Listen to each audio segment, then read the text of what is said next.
Okay, today I think is August the 8th, August 9th, I can't even keep track anymore. I wanted to show you this. This is a dead fledgling martin, all desiccated, dried up. Here's another one. I've got, let's see, 1, 2, 5 of them at least. But here's what I really wanted to show. This is evidence of what an owl does. All right, and this is the back of the bird.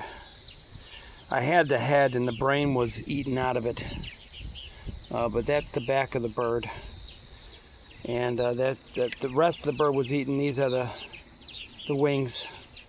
This is what an owl did, and I found it underneath the martin house. That's what an owl does. These guys were young birds that were able to fly but were not strong flyers.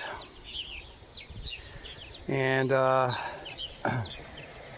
found them, of all places, out there in that field.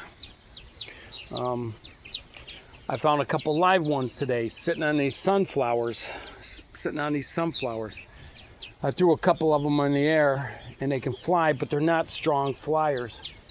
You can't do anything about that. One of the things I've learned, I'm beginning to understand, is these immature birds that nest late are not the best parents. So here's another thing.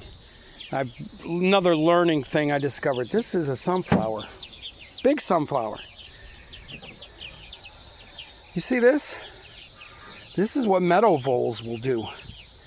They will eat the stem to the point where the plant freaking breaks over. Now, I had an ongoing war with these little furry little assholes, and I've had it with them.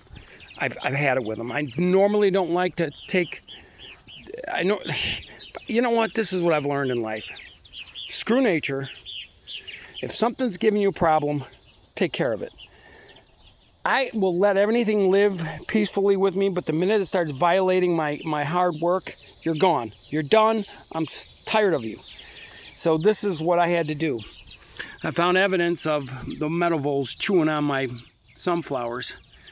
I set a trap with some peanut butter in there. I wrapped the stem in aluminum foil. And then what I do is I look for like freshly dug dirt like this, and I try to look for their den or their burrow, because they start to burrow. Now, let me go show you. So I plant these sunflowers for my wife. She loves sunflowers, right? And so I plant these things. They're not as tall as they normally are every year, but So those two that I just showed you, they were in this spot here.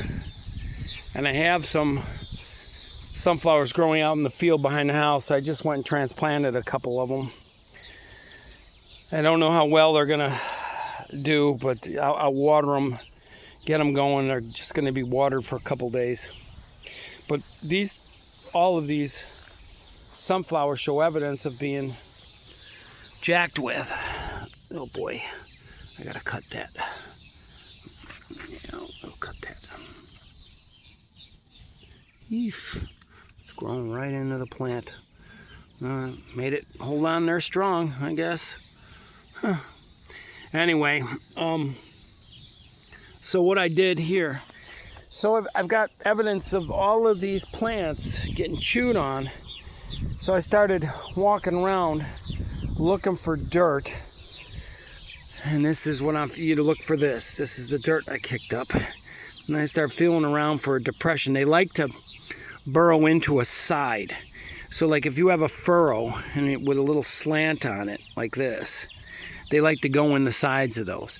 So this was a planting furrow I had on the other side too, and what they do is they like to go in the side. So I look for this dirt, and then I start feeling around for a depression and poking around, and I found a hole. And then it's typical, they got usually a couple other ones. You start looking around, and I found another one over here. So you know what I did? I put some rodenticide down in there. Whoop, down in there. Bye-bye. I know people don't like to use that, but you know what? You get sick and tired of it. For the short period of time that you're growing stuff or you're trying to improve stuff, and then you get this kind of nonsense. No, I'm tired of it. I'm tired of my garden getting destroyed by these things. You know, and despite all the predators that are around here, you can't keep up with these things. And the other thing is try to keep the grass short. This is actually too long. So the other thing I do, and I made a video on this before, you know, I'll go over here. This is a homemade bait station. It's just PVC pipe with a T thing on it. I got a piece of welding rod in the top. And what I do is, it's a self-feeding system where you just put those poison blocks on there and they just eat it down to nothing. And then I put the cap over that thing to keep the rain from getting in there. That's it. And I tied it up here. And those stupid voles will go in there, have a party. They'll all be gone within 3 or 4 days. I'm tired of them. Tired of them destroying stuff. And when I get tomatoes, I won't get any tomatoes because they will eat the tomatoes. You know, this is just the way things are. I don't know how many of you people deal with the natural world, and this is the bane of you know, if people live in cities. Oh, I don't want to kill anything, and everything's sweet and everything's nice and nature is, and you gotta, things will decimate all your hard work. I planted every single plant here by seed in a pot. Got them out here because the earwigs eat the seedlings, of all things. So now you see what evidence of what an owl does. And next year I got a different plan to deal with the owl regarding strobe lights. That's going to be a fun one. And so we go back where we started here, and just here we are with the eaten martin and the eaten sunflower stalk. Oh, this pisses me off. I can't tell you how much it pisses me off. Till next time.